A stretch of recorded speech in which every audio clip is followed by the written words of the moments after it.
Our story begins with a boy named Wang Han rides his red motorbike at high speed while a phone rings in his pocket. He pulls out the phone from his jacket and answers, asking who is calling. The girl on the other end says she's pregnant with his child and insists they need to talk. He quickly hangs up, saying he's busy delivering food and doesn't have time for scams. Then he mutters that the trick won't work on him. Wang Han speeds through the city streets on his red motorbike. He races through traffic with precise control, leaving a glowing trail behind as he rushes forward. At the food delivery center, a group of workers gossip about the Su family's young lady, saying she's not an ordinary person. One of them complains that the situation feels completely unfair. Meanwhile, Wang Han arrives and skids to a sharp stop outside the center. He takes off his helmet and lights a cigarette, then turns to a co-worker and asks what he's mumbling about. The group discusses a trending topic. The daughter of the Su family in Zhongning is marrying the son of the city's richest man. One guy asks what that has to do with someone like him earning $5,000 a month. Another worker excitedly shows a picture of the Su family girl on his phone, saying she's incredibly attractive. He complains that the rich guy she's marrying is ugly and a sleazy bag, calling it a waste for someone like her to end up with him. Wang Han looks at the phone and thinks the woman shown looks familiar, then suddenly realizes it's her. As he continues staring at the phone, another guy gets surprised when he sees Wang Han's reaction. The co-worker asks if Han also thinks it's a waste for such a beautiful girl to marry someone like that. Wang Han then recalls she's the drunk girl who once tried to seduce him. He starts to question whether the earlier phone call was actually a scam. He confirms to himself that it really was her. He knows that woman. 1 month ago, a woman stumbles down a hallway, appearing disoriented. Holding her head, she questions why she feels so dizzy, suspecting something might have been in Qin Hao's drink. She arrives at room 809, calling out that she's there. Seeing the door already open, she wonders if she forgot to close it earlier before slowly reaching to enter. Wang angrily gulps down alcohol, shouting in frustration. Sitting on the bed, he says he was rejected because his aura was too intense and decides to return to food delivery. He notices the woman lying next to him and reacts in confusion. The woman asks who he is and if he's there to help her. She mutters that her head is spinning and it's too hot. As Wang looks at the girl, he blushes and thinks she's stunning. She leans on him, softly asking for help. He panics and questions if he's dreaming. His hand clutches the bed tightly next to spilled alcohol. Back in the present, someone calls out to Han, asking why he's zoning out while showing the girl's photo on their phone. One of the delivery guys mocks Han, saying he's making up stories again, just like when he claimed he slept with a movie star. Another laughs, saying Han always talks big. Last time, he claimed to be an international arms dealer, and now it's something new. As Han lights a cigarette silently, one guy jokes that if Han's so important, why is he delivering food? Han replies that it's called hiding in plain sight. The others continue mocking, saying anyone can talk big, even joking about sleeping with Beyonce. Finally, someone steps in and tells them to stop and get back to taking orders. A red luxury car pulls up in front of the food delivery center, catching everyone's attention. The workers stare in shock, loudly exclaiming at the sight of the expensive vehicle. A high-heeled foot steps out of the car. The woman gracefully exits the car, looking confident as she stands in front of the others. The workers are stunned, blushing with hard eyes as they call her a total knockout. One of them starts to recognize her and asks if she looks like someone familiar. Another confirms she's Su Kai, the Su family heiress, and questions why she's here, nervously thinking, "Don't tell me." Su Kai walks straight up to Wang Han and demands to know why he hasn't been answering her calls. The workers react in shock, yelling that there's no way Han really knows her. Han calmly says he didn't see any calls and asks what's going on. Su Kai looks directly at him and says she's pregnant, and the baby is his. The entire group erupts in disbelief, repeating what they heard. One admits he'll never doubt Han again. Han looks stressed and asks Su Kai if she's absolutely sure she's not mistaken. Su Kai tells him to come with her to the hospital. As she tells Han to get in the car, his co-workers push him forward, urging him to hurry up. Han scratches his head and tells them to cover for him with the manager, deciding he should go if it involves him. The red sports car speeds through the city as Wang Han sits quietly in the passenger seat. He hesitantly asks if the baby is really his, and Soo-kai responds, asking if he thinks she'd lie about something like that. Han firmly says that if the baby is truly his, he'll take full responsibility for both her and the child. Soo-kai scoffs and questions how Han plans to take responsibility, mocking if he'll do it with his food delivery salary. Han responds casually, saying there's nothing wrong with delivering food and that he earns enough to support her and the baby. Soo-kai reminds him she's from the prestigious Soo family in Jongning and asks if he understands what that implies. Han dismisses her status talk as meaningless. Soo-kai suddenly slams the brake, causing Han to jerk forward and hit his head on the dashboard. Holding his forehead, Han yells that she's doing it on purpose and demands to know what's so special about the Soo family. Soo-kai simply says they've arrived at the hospital, telling him to get out. The car parks outside the hospital as Soo-kai steps out, while Han stays behind, still holding his head. She warns Han not to casually throw around words like responsibility, reminding him that if the Soo family finds out he got her pregnant, he knows the consequences. Han shouts back that he's not joking. If the baby is truly his, he'll absolutely take responsibility. Soo-kai, standing outside the car, tells him to come along and go inside with her. Inside the hospital, as they walk down the hallway together, Soo-kai instructs him to wait for a bit. Han notices the sign and panics, asking why they're heading toward the operating room. She turns back slightly and calmly says she's going in. Han's eyes widen in shock as he yells, chasing after her. Han grabs her shoulder and demands to know if she's serious. Soo-kai tells Han he should know better. He can't afford to support both her and the baby. Han insists that money isn't an issue and he'll figure it out. A nurse calls Soo-kai for her procedure, and Han stands beside her, still holding her arm. Soo-kai replies with a calm, "Yeah," as Han looks hesitant. As she walks toward the operating room, Han tries to stop her, calling out to her again. He clenches his fist, thinking that even now he can't stop her. He feels helpless in front of this woman. Inside the operating room, the doctors ask Soo-kai if she's ready. She lies on the surgical bed, staring up quietly. A surgeon prepares the injection and reassures her to relax, saying it'll be over soon. She closes her eyes silently as she lies on the surgical bed. Suddenly, she raises her hand and tells them to wait a second. Meanwhile, Han sits outside, thinking that if she's truly determined, there's nothing he can do to stop her. Then, to his surprise, Soo-kai steps out of the room fully dressed. Han turns around sharply, running up to her. He yells in confusion, wondering how the surgery could be over already. Soo-kai, looking tired, asks him to drive her home and says he should be able to handle her car. Han grins confidently and says of course he could even fly a fighter jet if needed.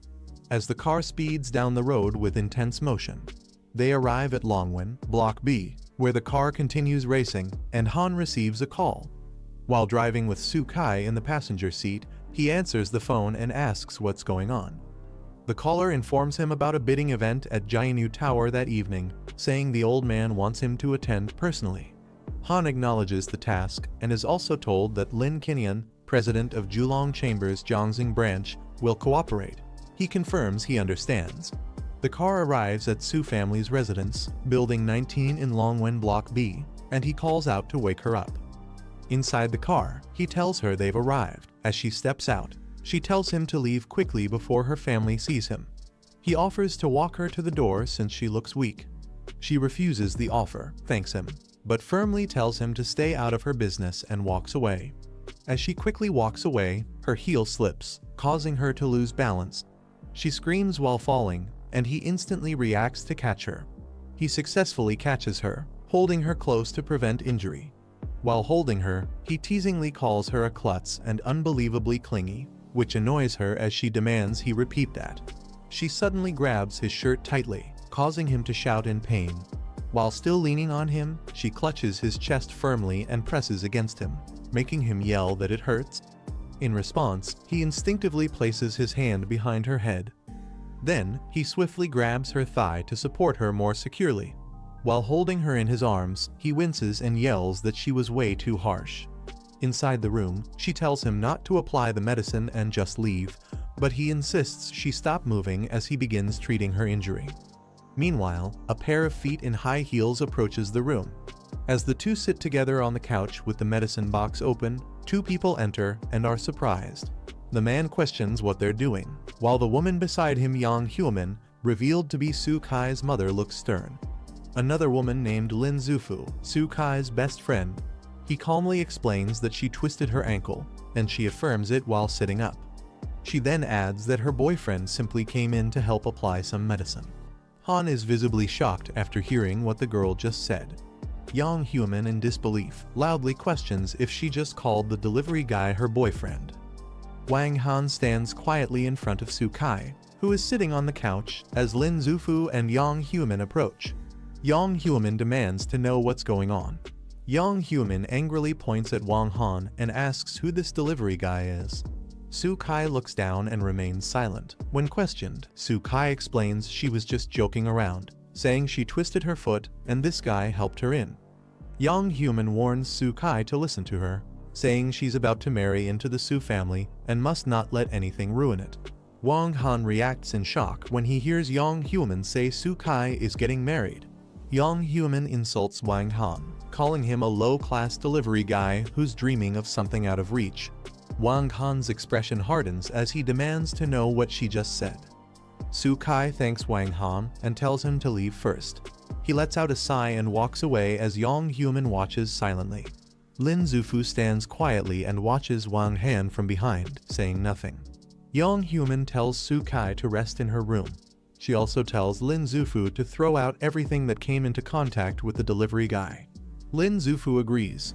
Upstairs, Lin Zufu asks Su Kai what her relationship is with the boy from earlier. Su Kai replies that there's no relationship. Lin Zufu accuses Su Kai of lying, saying she could tell something was off from the man's expression. She questions if Su Kai is also trying to lie to her. Su Kai places her hand on her stomach and quietly says she's pregnant with his child. Lin Zufu is shocked and loudly asks if Su Kai is serious about being pregnant. Lin Zufu struggles to believe it, saying even if Su Kai made a mistake, it shouldn't have been with a delivery guy. Su Kai explains it happened after drinking, calling it a moment of misjudgment. Lin Zufu asks what Su Kai plans to do, reminding her that this could ruin her and the Su family's reputation. Su Kai says she's planning to give birth to the child. Lin Zufu is shocked and yells that she must be crazy for wanting to keep the baby. Su Kai calmly says she asked him several times today, and he promised to take full responsibility for the child. Lin Zufu tells her to wake up, saying she's the daughter of the Kaiyan family. She says a delivery guy like him isn't worthy of Su Kai, and if the Su family finds out, the consequences would be unimaginable. Su Kai raises her hand and says she'll handle her own problems. Then she questions why Lin Zufu suddenly returned. Lin Zufu explains she came with her uncle to meet an important person in Zhongning City, and also check out tonight's bidding event. Lin Zufu thinks for a moment and suddenly gets an idea, saying she has come up with a perfect plan. Su Kai asks what plan she's talking about. Lin Zufu whispers her idea to Su Kai, saying if her secret is discovered, she should claim she was forced by the delivery guy. She calls it a brilliant plan and praises herself. Meanwhile, Wang Han walks out of the residential area. He looks at his phone and comments that it's hard to get a ride from this villa district. A black car appears ahead of him on the road. Wang Han looks surprised as an older man in a suit steps out from the black car and calls to him. The man introduces himself as Lin Yuan, the butler of the 9th branch of the Chen family. He says he's here to escort the young master to participate in the bidding event.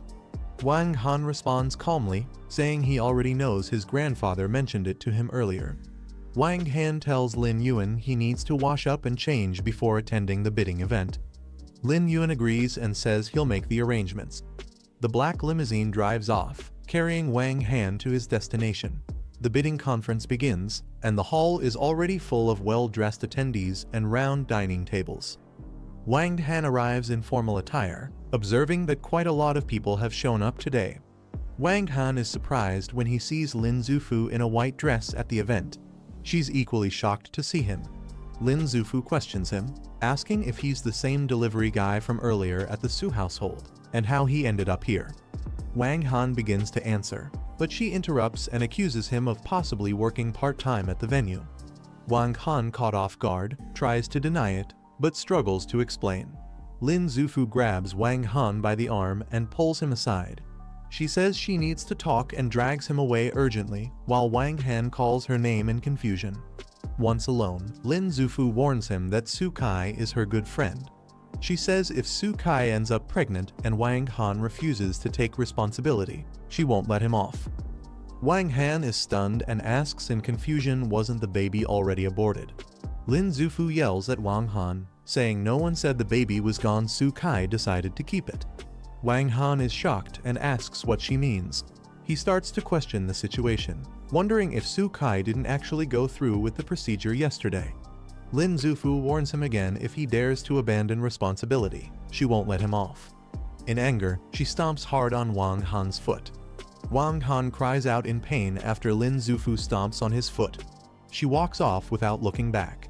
The host announces the bidding event is about to begin, and the guests start gathering. Wang Han thinks to himself that since Su Kai didn't go through with the abortion, he needs to finish the event quickly and find her afterward. A woman in a suit approaches and greets him respectfully, calling him young master. Wang Han turns to look at her. The woman introduces herself as Liu Yu, his assistant, and says she was arranged by Chairman Lin. Wang Han acknowledges her and says the bidding has begun, so they should head over. As they walk together toward the venue, both react with surprise. The announcer welcomes everyone again and states that today's bidding will determine the developers for the new district project. A smug man with a curled mustache asks everyone to give him some face, implying they should back off. He warns that if they don't, they'll have to deal with the consequences. A name tag reveals him as Su Rui, the eldest young master of the Su family. Wang Han, puzzled, asks who this man is. Liu Yu explains that Su Rui is a wealthy figure from Jiangning City and their biggest competitor in today's bidding. Wang Han questions if Su Rui is even qualified to compete with him. Liu Yu explains that the Su family plans to win the project and collaborate with the Qin family to escape financial trouble. Wang Han sees someone showing a photo of Su Kai and criticizing the man she's involved with, calling him ugly and unworthy. He pities Su Kai for being taken by someone like that. Wang Han thinks to himself, so the Su family Su Kai is engaged to is this one. The bidding host announces the next auction item, Project 053 in the new district, which several families are competing to win. Su Rui raises his paddle confidently and places a bid of 5 billion. The crowd is shocked that the Su family started with a 5 billion bid, assuming they're determined to win. Some say no one would dare oppose them since they're working with the Qin family. Wang Han calmly raises his paddle and bids 6 billion. Spectators react in disbelief, questioning who would dare go against the Su family. One guesses Wang Han might not be from Jiangning City. More comments follow, mocking Wang Han and saying it's no wonder he's brainless enough to fight the Su family. They assume the Su family will crush him easily. Su Rui slams his fist down on his leg in anger as the bid increases. Gritting his teeth, he demands to know who the hell is messing with him and accuses the bidder of doing it on purpose to provoke him. At the auction, the black-haired man calmly stated that the highest bidder would win, asking if there was a problem. The other man grew furious, reminding him that the Qin family wanted this project. Unfazed, the black-haired man replied that he heard it but questioned what it had to do with him. His bold response left everyone around shocked. The crowd whispered in disbelief, wondering who he was. Many were stunned that he dared to challenge the Qin family so directly. The man from the Qin family raised his sign, shouting a bid of 700 million. Without hesitation, the black-haired man countered with 800 million. Anger boiled over as the Qin family member yelled that in Jiangdu City, their family's word was law. He declared that whatever they wanted, no one else could claim. The tension escalated when he grabbed the black-haired man's collar, furious that someone dared to defy their authority. The Qin family man raised his bid to 900 million, daring the black-haired man to keep going. With a confident smile, the black-haired man laughed and immediately raised it to 1 billion. The room froze at his bold move, while the Qin family member's fury exploded. He threatened to kill him on the spot, shouting that he'd chop him up and feed him to the dogs. The black-haired man struck first, landing a powerful blow that sent the kin family member crashing to the ground. He mocked him, asking if he thought he alone could challenge him. As the injured man collapsed, his subordinates rushed in. Calmly, the black-haired man grabbed a chair and hurled it, knocking one of them out instantly. The black-haired man swiftly countered, knocking down more of the attackers with precise strikes. Shock spread across the room at his overwhelming strength. Clutching his face in anger, the kin family member shouted that hitting him meant having a death wish. But the black-haired man smirked, declaring that he was the one being targeted. The fight ended with another brutal strike, sending the last attacker flying across the room. The kin family member was left battered and humiliated on the floor. Standing tall, the black-haired man looked around the hall and calmly asked if anyone else wished to bid. The entire room fell silent at his dominance. After the hall fell silent, the host nervously confirmed that no one else wished to bid. The black-haired man instructed his assistant to handle the funds, saying he had other matters to attend to, and then walked out confidently. His presence left a lasting impression, his dominance undeniable as he stood unmatched. Meanwhile, elsewhere, new events quietly began to unfold. In another room, a young woman asked her grandfather why he had called her in such a hurry, complaining that she even missed the auction. The old man admitted he still couldn't figure out the temperament of a certain person, which made him cautious. She teased him, surprised that someone could make him act so carefully. Just then, a servant entered to report the auction's result. When asked if the kin family had won, he replied that someone else had taken the victory. The old man simply nodded in understanding. The young woman was shocked to hear that the kin family had lost the bid, wondering who could be bold enough to snatch it from them. Holding her phone, she dismissed the winner as arrogant. Her grandfather, however, revealed that this was the very person they had been waiting for. She decided to step out and make a call, while he watched quietly. As she walked down the hall, she thought about how the kin family's defeat meant they couldn't easily oppose the Mu family now. At the same time, the black-haired man planned to remind everyone that the kin family's threat no longer mattered. While walking down the hall, the young woman accidentally bumped into the black-haired man, startled by his sudden presence. Embarrassed, she scolded him for not watching where he was going. She quickly left to make her call, reporting important news to someone named Nanan. The black-haired man remained silent, watching her walk away. At that moment, the old man greeted him warmly, acknowledging his arrival as young master. After finishing his business, the black-haired man reflected on the woman he had just seen. The old man introduced her as Lin Zufu, his granddaughter, emphasizing that she was unwed, healthy, and had long admired the young master. Unimpressed, the black-haired man dismissed the idea of meeting her. The conversation shifted when the old man asked if he knew Su Kai, a prominent figure of the Mu family. He explained that the kin family had planned to ally with them through this project, but with his intervention, that plan had been disrupted. Curious, the black-haired man leaned back and asked casually about her personal life, wanting to know how many boyfriends she had and what her daily habits were. The old man explained that the Su family raised their children strictly and that the girl had a stubborn personality. He added that she rarely interacted with others and, as far as he knew, had never dated anyone. The black-haired man smirked, satisfied with the information. Just then, his phone rang and he received a call. The voice on the other side said they were just thinking of him and asked to meet. He answered calmly, saying he had time and would come find them. The black-haired man told the old servant he was leaving and that he could report back to the chairman. As he walked away, the servant mentioned that his granddaughter Zufu had also graduated from the Royal Academy in London, just like him. The young master brushed it off, saying they'd talk about it another time. Meanwhile, at a quiet riverside park, a red-haired woman sat alone on a bench, deep in thought. The black-haired man soon rode up on his motorcycle, heading straight toward her. At the park, the black-haired man approached the red-haired woman as she sat on a bench. Taking a seat beside her, he leaned back with confidence and placed his arm around her shoulder. He assured her not to worry about money, promising to support both her and the baby. He even suggested they could register their marriage anytime she wanted. Skeptical, the woman looked at him and asked if he could truly afford to take responsibility for them. Holding her close, the black-haired man confidently asked what could possibly be unaffordable. The red-haired woman looked at him skeptically and asked if he even knew the price. Without hesitation, he stated the exact amount, $352,000, and described the luxury watch she wore in detail. She was stunned by his precise knowledge.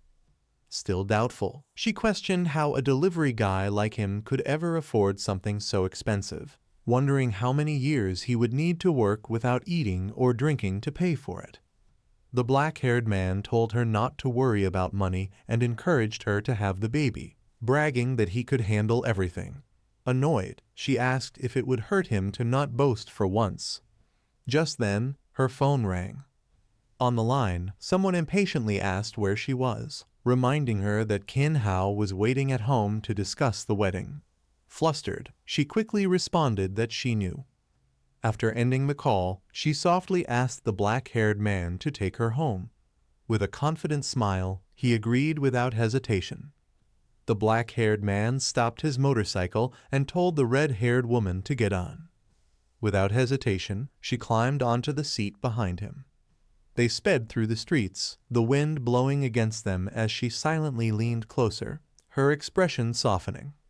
Riding together, the moment carried a quiet sense of connection between them. After the motorcycle ride, the black-haired man and the red-haired woman arrived at her home. As they entered, she softly announced to her mother that she was back. Inside, her mother scolded her angrily for being gone so long, saying Kin Hao had been waiting for her. The woman brushed it off with a calm excuse, saying she only went out for a walk. The black-haired man followed silently, watching the tense family atmosphere unfold. Her mother's expression stiffened as she asked why she had brought someone home with her, reminding her that the wedding with Kin Hao was approaching. From the sofa, the man introduced as Kin Hao casually greeted them, explaining he had come to discuss the wedding details. He was revealed to be the second young master of the Kin family. The red-haired woman sternly reminds the girl that her marriage to Kin Hao has already been arranged, stressing that such important matters cannot be taken lightly. The girl walks in calmly and explains that she only stepped out for a walk, showing no concern for the tension in the room. The woman notices a man following behind and questions why she would bring someone else home, emphasizing that her wedding with Kin Hao is approaching soon. The man seated on the sofa clarifies that Kin Hao himself came to discuss the wedding details. Kin Hao, the second young master of the Kin family, introduces himself with a simple greeting. The man suggests pausing the marriage arrangements since the Kin family didn't win the recent bid, meaning their cooperation with the Du family is still uncertain. Kin Hao dismisses the concern, saying it's a small issue. He insists that marriage should come first, and everything else can be negotiated afterward. With a sly smile, Kin Hao thinks to himself that once he gets her into bed, they can decide later whether he will provide the money. The red-haired woman interrupts sharply, stating that Kin Hao promised $1 billion to the Du family once the marriage takes place. She urges the girl not to say another word. The girl suddenly declares that she will not marry Kin Hao. Both Kin Hao and the red-haired woman are shocked. Kin Hao demands to know what she just said, while the woman reminds her that their family's ties with the Kin family are at stake. Standing firmly beside the black-haired man, the girl repeats that she won't marry Kin Hao and reveals she is already pregnant with this man's child. The red-haired woman is left stunned, her eyes wide as she shouts in disbelief at the revelation. The red-haired woman angrily points at the black-haired man, calling him unworthy and mocking that he is nothing more than a poor delivery worker. She insists the girl must marry into the Kin family, as their support could save the Du family during its current crisis. She furiously yells that the girl has no shame for getting involved with someone of such low status. The black-haired man firmly grabs her hand, stopping her aggression. He confidently declares that there's nothing wrong with being a delivery worker, and proudly says his bloodline is just as valuable as the Du family's ancestral lineage. The black-haired man coldly questions if selling one's own daughter to a scoundrel for profit should really be considered honorable. The red-haired woman, furious at being restrained, lashes out and calls him a filthy delivery man. Kin Hao loses his temper, insulting the girl and calling her disgraceful for choosing someone beneath their family's status. Enraged, he warns that she will regret defying him, shouting in anger as he points directly at her. The black-haired man strikes Kin Hao with a powerful blow, stopping him from attacking. Kin Hao is sent crashing to the floor, while the man firmly protects the girl by his side. Holding her close, he declares that she is carrying his child, making her his woman, and questions how Kin Hao dares to lay a hand on her. Kin Hao, furious and humiliated, struggles to his feet and warns that he will make them regret angering him. Kin Hao, enraged after being humiliated, grabs a heavy object with the intent to strike. Shouting that he will kill them, he charges forward recklessly. The black-haired man calmly tells the girl to stand behind him, assuring her with confidence as he prepares to face the attack.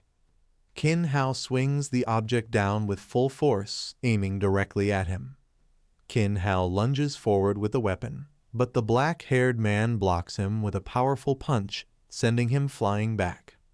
Kin Hao crashes heavily to the ground as the man declares that no one has the right to touch his woman. Standing over him, the man warns that today he will teach him a lesson. He rains down a series of brutal punches, leaving Kin Hao screaming in pain. As the black-haired man pummels him, Kin Hao cries out desperately for help. The girl quickly shouts for him to stop, worried about the situation escalating further. At that moment, an old man enters with several people, demanding to know who dares act so recklessly in his presence. The girl looks up in surprise and asks her grandfather why he has come. The old man enters with his attendants, his presence immediately silencing the room. He announces that he has heard everything that was said. Turning to the girl, he asks in disbelief if she is truly pregnant with the delivery man's child. The girl lowers her gaze slightly but firmly answers yes. The family members explode in outrage, calling the situation shameful and declaring that the child must be aborted. Kin Hao furiously insists that even if she bears the child, she will never be allowed into the Kin family's home. The old man, shaken, wonders what they should do now. Another elder cries that the Su family is finished, blaming the girl's stubbornness and accusing others of spoiling her too much. The girl stands quietly, her expression heavy with sadness as she listens to their words. The girl steps forward and begs everyone to stop arguing. Overwhelmed, she clutches her head in pain and nearly collapses.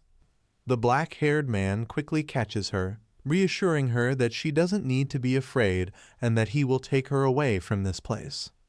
Her family explodes in anger, shouting at him to let her go, calling him a lowly delivery man and threatening to break his legs if he resists. The black-haired man glares coldly at the family, asking if they can still call themselves human after everything they've done. Carrying the girl in his arms, he begins walking out in front of everyone. When a few try to block his way, he smashes the ground with a powerful strike, leaving them stunned and terrified. With an unwavering gaze, he declares that he is taking Su Kai with him and demands if anyone has a problem with that. The family members shout in panic, unable to stop what just happened. The red-haired woman looks on in shock. Realizing the situation has escalated beyond control, two men step forward, one of them sternly addressing the room. Beside him, the old man stands silently with his cane, his presence adding weight to the tense atmosphere.